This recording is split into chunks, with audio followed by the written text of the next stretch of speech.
Mengembangkan sains di dalam Al-Quran, ini di surat Al-Ankabut, yang artinya ataupun terjemahnya diantaranya kurang lebih seperti ini. Katakanlah, mengembaralah kamu di muka bumi ini. Jadi kita diperintahkan untuk fasiru fil ard, untuk mengembara, untuk berjalan, untuk senantiasa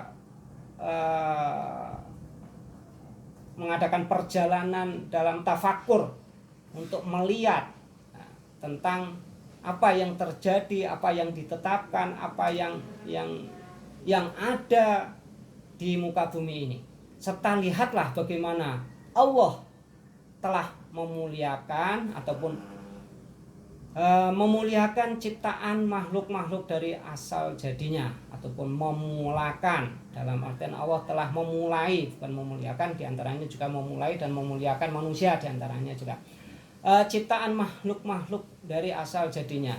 Kemudian Allah akan memulakan ciptaan itu semula pada hari akhirat dan bentuk kejadian yang baru. Maka nanti di hari akhirat, setelah adanya proses berakhirnya kehidupan, itu ada dibangkitkan pada kehidupan lagi, ataupun kehidupan yang berikutnya adalah kehidupan akhirat.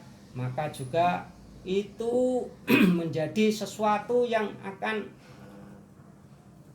terjadi dan pasti terjadi dalam bentuk kejadian yang baru nanti. Sesungguhnya Allah Maha Kuasa atas segala sesuatu. Sains dan teknologi sangat diperlukan. Sains dan teknologi sangat diperlukan untuk kemajuan dalam kehidupan pada saat ini dan di masa yang akan datang. Maka umat Islam ataupun umat manusia perlu mengubah cara berpikir. Mungkin manusia itu karena senantiasa berubah, karena dibekali, dilengkapi akal. Bagaimana keterangan kemarin kita belajar membedakan berbedanya manusia dengan makhluk yang lain, karena manusia diberi akal yang bisa digunakan untuk perubahan. Jadi cara memperoleh apa yang dibutuhkan juga akan senantiasa berubah, tidak hanya insting yang stagnan ataupun vakum seperti hewan-hewan ataupun makhluk yang lain, hanya itu saja. Tetapi manusia akan senantiasa berubah. Mungkin periode 20 tahun yang lalu itu caranya untuk memenuhi ekonomi berbeda dengan saat ini, ataupun juga yang terkait dengan transportasi, yang terkait dengan kesehatan, yang terkait dengan kehidupan hubungan sosial, itu juga berbeda.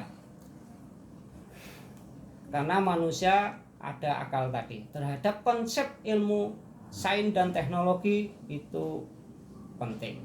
Jadi Islam perlu mengubah cara berpikir, ataupun umatnya, itu bukan Islamnya, tetapi umat Islam perlu mengubah cara berpikir terhadap konsep ilmu sains yang dulu mungkin tidak menganggap itu penting bagi kita. Ternyata kalau kita tidak menguasai juga akan tergilas oleh teknologi itu sendiri. Maka karena hal yang ini merupakan salah satu cabang ilmu dalam Islam, termasuk salah satu cabang yang perlu kita pelajari, kita kuasai, perlu kita guroni, perlu kita belajar untuk menguasai tentang teknologi dan sains itu sendiri guna memenuhi kebutuhan manusia. Jadi produk sains dan teknologi dibutuhkan secara individu manusia. Jadi yang pertama terkait juga dengan kesehatan, manusia butuh obat, vaksin, vitamin, kain, rumah, transportasi, kebutuhan-kebutuhan yang terkait dengan kebutuhan sekunder dan kebutuhan primer dan seterusnya. Secara insting, secara naluri manusia ataupun secara fakta itu membutuhkan tentang sehat, membutuhkan tentang peningkatan kesehatan, membutuhkan tentang kesejahteraan kehidupan, rumah dan transportasi. Maka negara ini juga mempunyai tugas, mempunyai kewajiban untuk meningkatkan kualitas sarana dan prasarana kehidupan. Di antaranya juga sarana dan prasarana tentang pembelajaran, tentang perguruan tinggi, tentang sekolah menengah, sekolah bawah dan seterusnya, dari tingkat SD, SMP dan seterusnya itu juga untuk ditingkatkan karena perkembangan zaman. Seperti bagaimana cara mendistribusikan produk-produk ya. Dulu juga ya. Halo. Ya.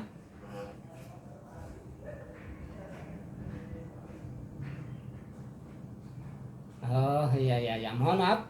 Nah, kita lanjutkan. Jadi negara meningkatkan kualitas dan seterusnya, meningkatkan ini dan seterusnya, kebutuhan itu perlu diadakan, perlu adanya dipenuhi untuk suatu misal pendistribusian obat, alat-alat kesehatan dulu dengan sekarang akan berubah ataupun tidak sama, dan yang akan datang juga mungkin akan berubah dan tidak sama. Maka kita penting adanya penguasaan teknologi itu karena kebutuhan manusia, prinsipnya seperti itu, merupakan kebutuhan.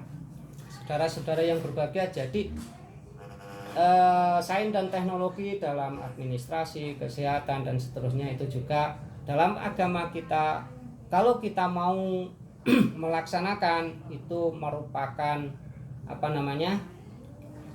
kebutuhan yang harus kita penuhi, karena menjadi dasar bisa tercapainya kesejahteraan yang diinginkan, yang hendak dicapai itu tidak terpengaruh ataupun sangat terpengaruh dengan kemajuan zaman. Saudara-saudara yang berbahagia, kita lanjutkan kembali karena pertemuan yang saat ini mungkin perlu ataupun banyak yang perlu disampaikan. Terus kemudian yang terkait juga dengan kesehatan ya. Mohon maaf, pemulasaran jenazah ini.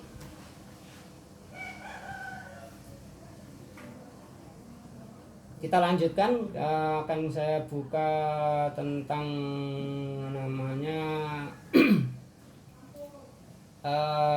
tentang bagaimana kita perawatan jenazah ini.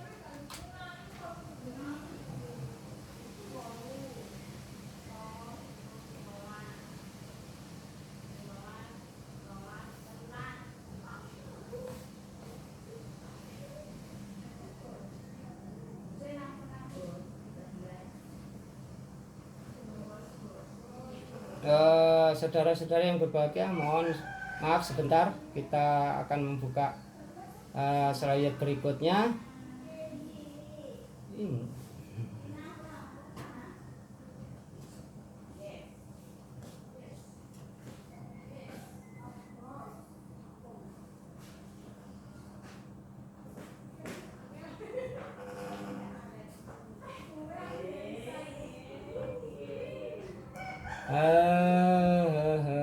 Ini tentang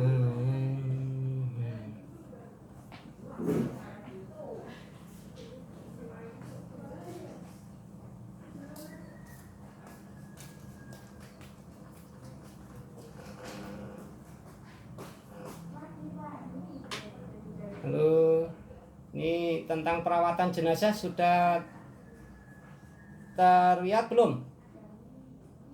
Halo?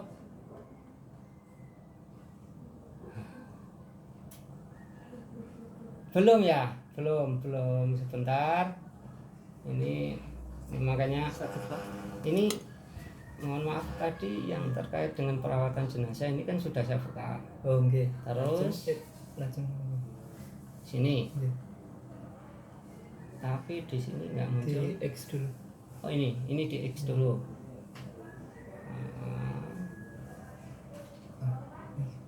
Oh ini ya.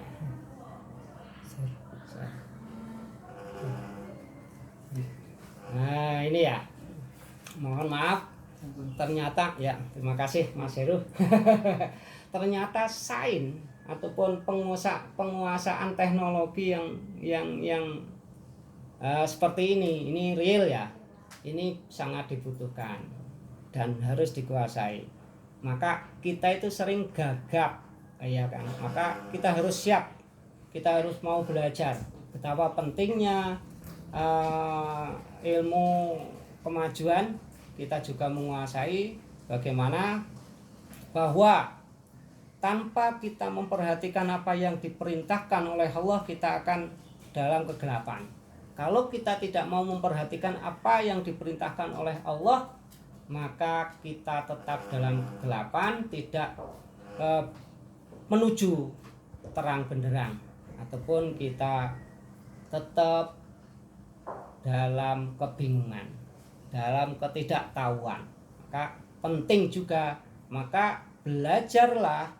Kita diperintahkan belajar mulai kita dilahirkan. Ini menurut agama Islam, menurut ajaran Islam, kita kewajiban belajar mulai kita dilahirkan sampai kita itu ke liang lahat. Jadi thalabul ilmi fardhatun, itu menjadi kewajiban bagi setiap muslim dan muslimat, minal mahdi ilal lahdi, dari saat kita dilahirkan sampai ke liang lahat. Saudara-saudara yang berbahagia, maka penting kita tetap belajar saat kita dilahirkan, mulai dari ayunan sampai berkembang berikutnya, kita menjadi anak-anak, menjadi anak dewasa, menjadi orang tua, dan tetap mempunyai kewajiban belajar sampai kita menutup mata, ataupun sampai dalam keadaan kita tidak bisa berbuat apa-apa. Maka saat kita sudah tidak bisa berbuat apa-apa, maka kita akan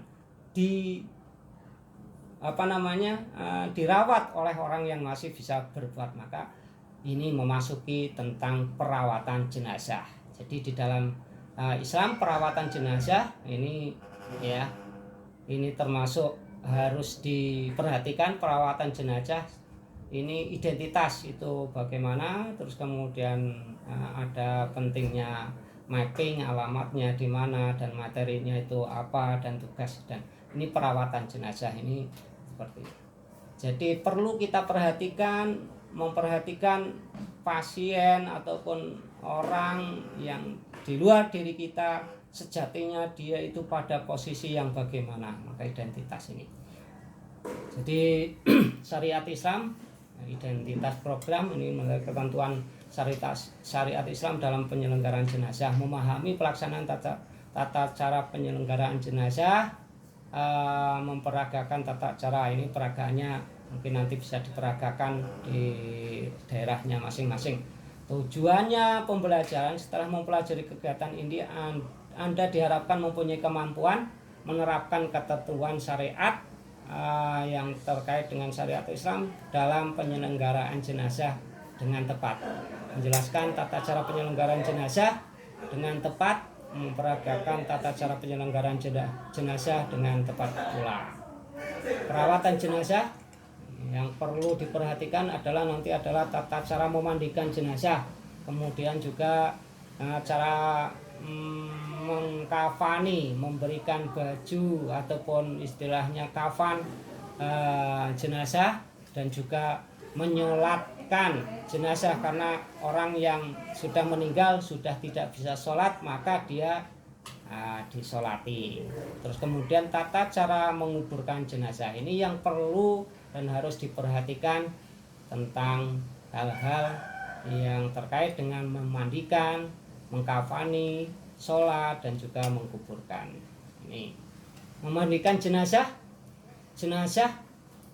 adalah, jadi istilahnya syarat wajib memandikan jenazah mayat itu orang Islam, bukan orang kafir. Jadi istilahnya diidentifikasi bahwa itu beragama Islam.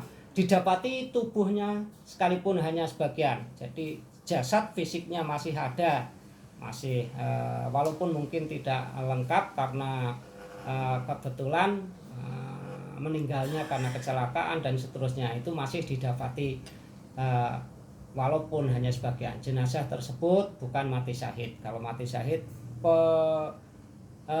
perlakuannya akan berbeda. Yang berhak memandikan jenazah, jadi jenazah laki-laki dimandikan oleh laki-laki, dan jenazah perempuan dimandikan oleh perempuan. Orang lain jenis yang boleh memandikan dalam hal tersebut adalah muhrimnya. Muhrim ya yang garis darah tidak boleh menikah dengan orang tersebut, itu namanya muhrim. Terus kemudian suami ataupun istri, ini boleh. Terus kemudian yang lebih utama memandikan adalah keluarga dekat, mungkin suami ataupun istri, anak, bapak, kakek ataupun nenek, ya keluarga dekat yang masih kerabat darah. Terus kemudian yang berikutnya adalah orang yang memandikan jenazah apabila mendapati cacat tubuh jenazah tidak boleh menceritakan pada orang lain.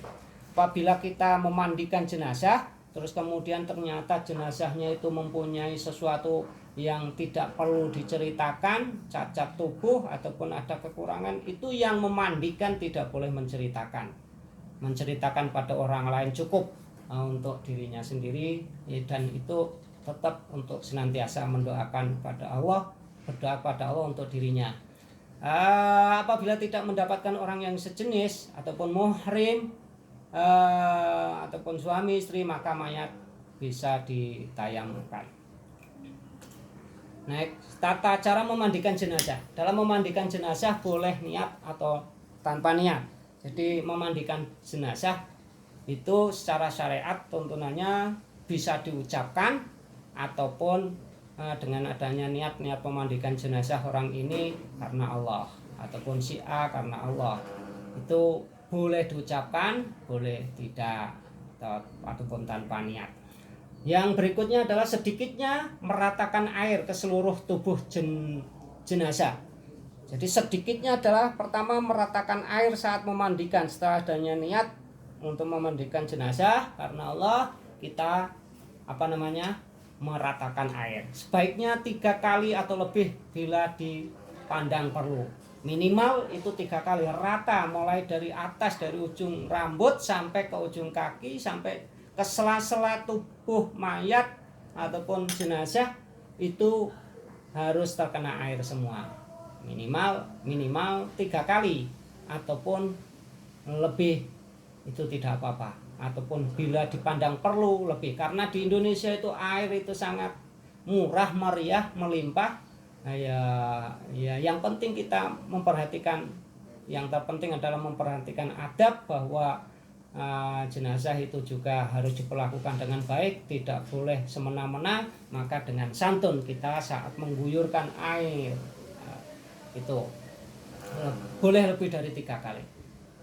Kemudian yang ketiga, dalam memandikan jenazah diusahakan dengan bilangan ganjil. Kalau tidak 3 ya 5, kalau enggak 5 ya 7 dan seterusnya. Pokok bilangan ganjil, tetapi tidak, kalau bisa tidak boleh kurang dari 3, hanya satu kali ataupun bagaimana, kurang dari 3. Kalau bisa itu lebih dari 3 kali, minimal 3 kali. Bilangan ganjil. Siraman pertama dengan menggunakan sabun dan daun bidara. Kalau sekarang di Indonesia mungkin kapur barus ataupun pewangi, daun bidara ataupun daun kelor, yang itu istilahnya siriknya itu ada sesuatu yang lain yang bisa dibersihkan dengan daun bidara ataupun dengan daun kelor. Kemudian disiramkan kedua menggunakan air bersih, dan yang ketiga disiramkan dengan menggunakan air yang dicampur dengan kapur barus. Yang pertama, siraman pertama kita itu untuk membersihkan apa yang ada dalam kotoran-kotoran yang ada di dalam jenazah itu. Dibersihkan dengan santun, dengan hati-hati, tidak boleh kasar, walaupun bagaimana dia tetap masih jenazah adalah berbentuk manusia ataupun manusia, harus santun kita dengan kasih sayang cara membersihkannya, tidak boleh kasar. Kemudian setelah kotoran-kotorannya itu bersih, disiram dengan air yang berikutnya, air yang suci dan mensucikan. Terus kemudian setelah rata, setelah semuanya terkena air itu, kemudian disiram dengan air kapur barus. Berikutnya, letakkan jenazah pada tempat yang lebih tinggi dan tutup auratnya. Jadi di tempat yang lebih tinggi, mungkin kalau di orang-orang pedesaan mungkin di meja istilahnya tempat lebih tinggi lah, ataupun di depannya agak tinggi, tidak di bawah. Itu adabnya ataupun caranya, itu tidak diletakkan di bawah. Dan kemudian tidak boleh tanpa tutup ataupun tidak ditutupi, telanjang ataupun tidak ada penutup apapun, digeletakno, ditaruh di situ, itu tidak boleh. Maka tetap adanya penutup aurat. Mungkin kalau praktek di kita mungkin ada jarit ataupun ya jarit, mungkin juga mori ataupun apa. Yang pertama itu sebagai penutup dulu, jarit. Biasanya itu di kita ataupun di adat di kita, lingkungan kita itu dikerukupi jari, ataupun mungkin di tempat lain namanya berbeda, tapi harus prinsipnya tidak boleh diletakkan di bawah, harus di atas, kemudian ditutup auratnya. Yang berikutnya adalah gunakan kain basahan untuk menutup auratnya. Yang pertama adalah kain basahan, karena dalam mengkafani jenazah itu beberapa lipat. Gunakan kain basahan untuk menutup auratnya. Kemudian berdoalah dan bacalah basmalah sebelum memandikan. Ini masih dalam proses memandikan ini tadi. Mohon maaf. Berdoalah dan bacalah Bismillahirrahmanirrahim sebelum memandikan. Kemudian basuhlah anggota wudhu terlebih dahulu, baru bagian tubuh sebelah kanan lalu sebelah kiri.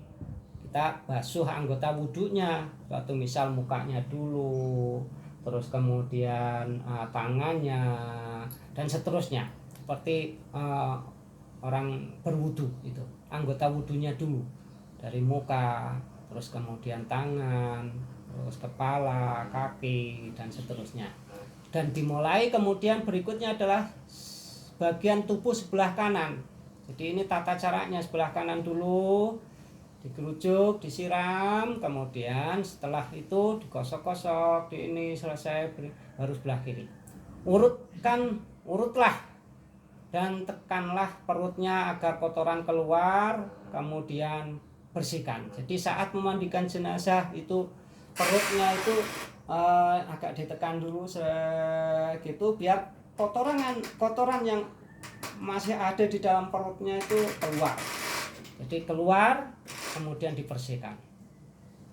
Basuhlah seluruh tubuh jenazah tersebut dengan air suci dan yang mensucikan. Itu diantaranya tata cara memandikan. Saudara-saudara yang berbahagia, jadi terus kemudian setelah kita memandikan, kita mempunyai kewajiban untuk mengkafani itu mengkafani jenazah. Kain berwarna putih, karena kain yang berwarna putih ini disunahkan ataupun dianjurkan oleh Rasulullah Shallallahu Alaihi Wasallam. Bagaimana dari hadis ini? Albisu min siyabikum albayadu fa innaha khairu thiyabikum fakafanu fiha mautakum. Pakailah kamu sekalian dengan kainmu yang putih, karena sesungguhnya sebaik-baik pakaian adalah yang putih, dan kafanilah jenazah dengan pakaian putih itu juga. Jadi kafan diusahakan kainnya putih, karena ini adalah merupakan perintah ataupun anjuran dari yang dicontohkan oleh Rasulullah SAW.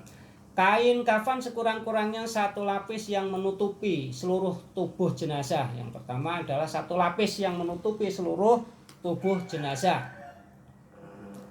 Tetapi disunatkan untuk laki-laki 3 lapis dengan rincian.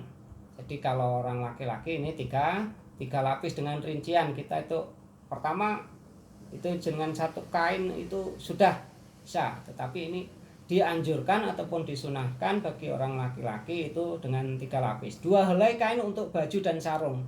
Jadi ya bagian bawah sebagai ibaratnya sarung, terus kemudian agak atas itu sebagai baju, dan 1 helai untuk membungkus seluruh tubuh. Jadi 3 lipat itu, 3 lipat. Setelah itu baru di kain yang agak lebar, mulai mencukupi dari bawah sampai atas sampai di pocong, itu kain yang ketiga, membungkus seluruh tubuh jenazah. Bagi perempuan, nah ini ada bedanya. Jenazah laki-laki itu cukup 3, 3 lipatan, tiga lapis, mohon maaf 3 lapis. Kemudian kalau mayat perempuan itu membutuhkan 5 lapis, 5 helai. Ini perlakuannya kepada mayat perempuan, kepada jenazah perempuan itu disiapkan 5 helai. Bagi perempuan menggunakan 5 helai yang dipergunakan sebagai baju. Nah, terus kemudian ada yang dipergunakan sebagai tutup kepala bagian atasnya. Terus kemudian kerudung ataupun cadar yang menutupi mukanya. Dan 2 helai untuk membungkus seluruh tubuh jenazah. Setelah adanya yang untuk menutup bagian bawah, bagian kepala dan bagian kerudung. Jadi 3 lapis, seperti kalau laki-laki itu cukup 3 karena laki-laki 1 sebagai sarung, sebagai baju, dan kemudian dibungkus 1 kain yang lebar seperti yang dipocong. Kalau untuk perempuan ini 1, yang pertama sebagai baju, kemudian sebagai penutup kepala, kerudung, dan juga 2 helai untuk membungkus seluruh tubuh jenazah. Jadi 1 helai lagi itu dibungkuskan ke jenazah, dan kemudian yang berikutnya juga, jadi 2 lapis. Apabila jenazah tersebut, ini selanjutnya, apabila jenazah tersebut sedang melakukan haji ataupun umroh, maka tidak boleh diberi harum-haruman dan jangan pula diberi tutup kepala. Ini perlakuan khusus bagi jenazah yang saat meninggalnya itu menjalankan haji ataupun umroh. Kain kafan hendaknya bersih. Perlu diperhatikan kain kafannya kain kafan yang bersih, suci. Sudah dicuci, sudah bersih dari kotoran-kotoran dan najis-najis, baik sifat ataupun maupun bahannya, baik sifat maupun bahannya, dan tidak boleh berlebih-lebihan. Artinya kain yang harganya mahal tidak boleh berlebih-lebihan. Ini berikutnya, setelah kita melaksanakan perawatan dari mensucikan, memandikan, kita perhatikan tadi cara memandikannya seperti itu, minimal itu 3 kali. Terus kemudian kalau lebih juga kita mengambil posisi yang ganjil, 3, 5, 7 dan seterusnya. Setelah selesai memandikan, kita mengkafani. Setelah dikafani cukup, bagi laki-laki perlakuannya seperti apa, mayat laki-laki, jenazah laki-laki, dan jenazah perempuan seterusnya seperti apa tadi. Maka setelah itu selesai, maka kita mempunyai kewajiban untuk mensolati. Jadi solat jenazah namanya, solat jenazah. Solat jenazah, syarat-syarat solat jenazah suci dari hadas ataupun dari najis. Dari hadas kecil ataupun hadas besar. Hadas besar contohnya mungkin bagi yang perempuan mungkin tidak haid ataupun tidak dalam keadaan menstruasi dan seterusnya, dalam keadaan suci tidak boleh. Kalau orang yang dalam keadaan haid tidak boleh. Maka bersih, syaratnya itu harus bersih ataupun suci dari hadas kecil dan hadas besar. Yang kedua, menutup aurat yang harus ditutup, jilbab yang menjadikan syarat bisa sahnya sholat itu ditutup. Jadi memakai mukena, bahasa mudahnya memakai mukena ataupun auratnya yang mau menjalankan sholat itu juga tertutup. Tidak boleh tidak menutup aurat yang menjadi syarat sahnya sholat itu dilakukan. Menutup aurat dan kemudian bersih badan, pakaian, serta tempatnya juga bersih, suci saat untuk menjalankan sholat jenazah, dan juga menghadap kiblat. Kiblatnya orang Indonesia ke arah barat karena posisi Indonesia di sebelah timurnya Ka'bah.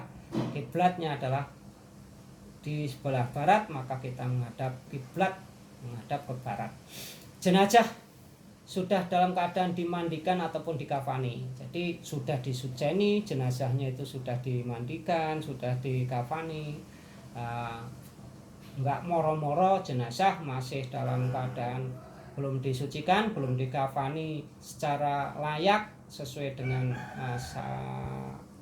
syarat ataupun sesuai dengan aturannya, moro-moro salat itu tidak.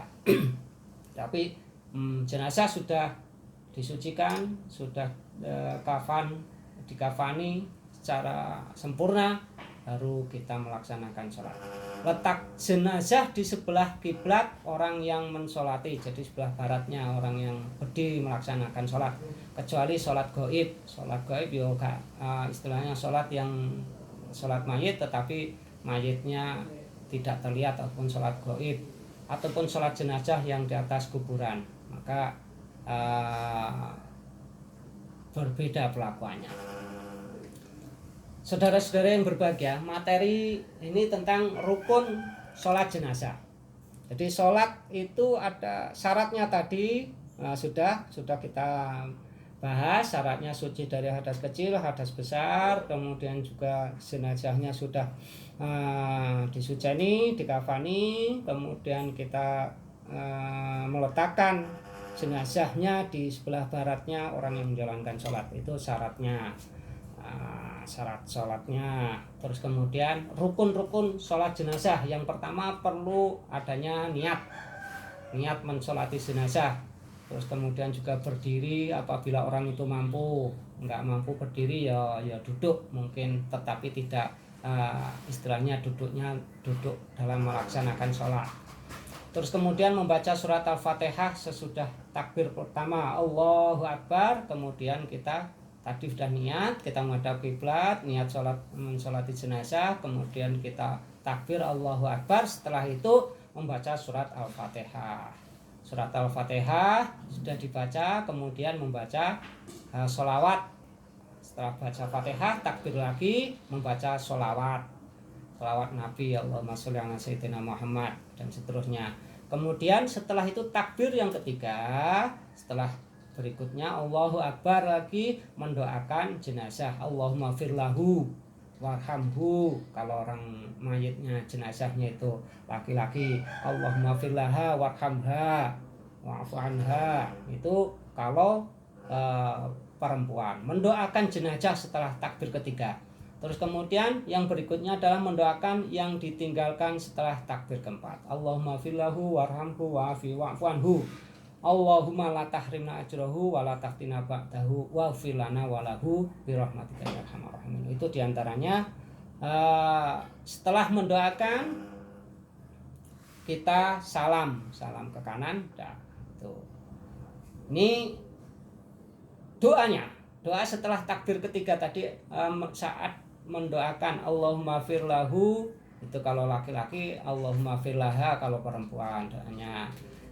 Doa setelah takbir keempat, Allahumma la tahrimna ajrahu. Ini kalau laki-laki, Allahumma la tahrimna ajruha kalau perempuan. Wala taftina ba'dahu kalau mayitnya laki-laki, wala taftina ba'daha kalau mayitnya perempuan. Wa filana walahu. Maka ampunilah untuknya dan juga untuk keluarganya. Allahumma filana walahu, dan keluarganya dimohonkan ampun juga, dan juga jenazahnya. Maka setelah setelah disolati sholat jenazah, maka kewajiban umat yang masih hidup, manusia yang masih hidup adalah mengkuburkan. Istilahnya rekno, orang Jawa itu dipun sareaken datang pundi, dipun sareaken datang sarean utawi makom mereka. Ini mengkuburkan jenazah merupakan kewajiban yang terakhir setelah dimandikan, kafani, dan disolatkan. Dan mengubur jenazah hendaknya dibuatkan terlebih dahulu lubang. Ini praktek, istilahnya praktisnya ataupun tekniknya. Disiapkan dulu galian untuk jenazah, maka harus sesuai dengan ukurannya. Dalam menguburkan jenazah hendaknya dibuatkan terlebih dahulu lubang kubur, ataupun yang membuatnya hendaknya diperhatikan kedalamannya. Yang pertama kedalamannya, terus juga ketinggiannya, yaitu setinggi dada. Ini prakteknya seperti itu, bisa dipelajari. Maka kemudian setelah dipersiapkan lubangnya, lubang kuburnya harus diperhatikan juga mengarah sebelah kiblat, dibuat liang lahat lagi. Jadi mengarahnya dari mengarah selatan dan ke utara. Jadi menghadap kiblat. Kalau orang untuk beragama Islam ini ditentukan. Jadi lubangnya nanti ya lor kidul, terus kemudian menghadapnya nanti juga menghadap ke kiblat. Ini berikutnya jadi tentang liang lahat sudah diperhatikan. Kemudian kita memperhatikan juga buatkanlah olehmu lubang lahat untukku dan pasanglah di atasku batu bata sebagaimana dibuat pada kubur Rasulullah Sallallahu Alaihi Wasallam. Ini sabda Rasulullah Sallallahu Alaihi Wasallam. Jadi istilahnya untuk dasar membuat lubang untuk jenazah. Ini yang diriwayatkan oleh Imam Ahmad. Cara menguburkan jenazah berikutnya adalah cara menguburkan jenazah. Masukkan jenazah ke dalam lubang kubur sambil membaca doa. Jadi saat kita mengkubur ataupun mau meletakkan mayat ke liang lahat itu membaca doa Bismillahi wa ala millati Rasulillah, yang artinya dengan menyebut ataupun atas nama Allah dan agama Rasulullah. Itu karena atas nama Allah dengan menyebut nama Allah dan juga karena agama Rasulullah. Bismillahi wa ala millati Rasulillah. Kemudian meletakkan jenazah di lubang lahat dengan menghadap kiblat.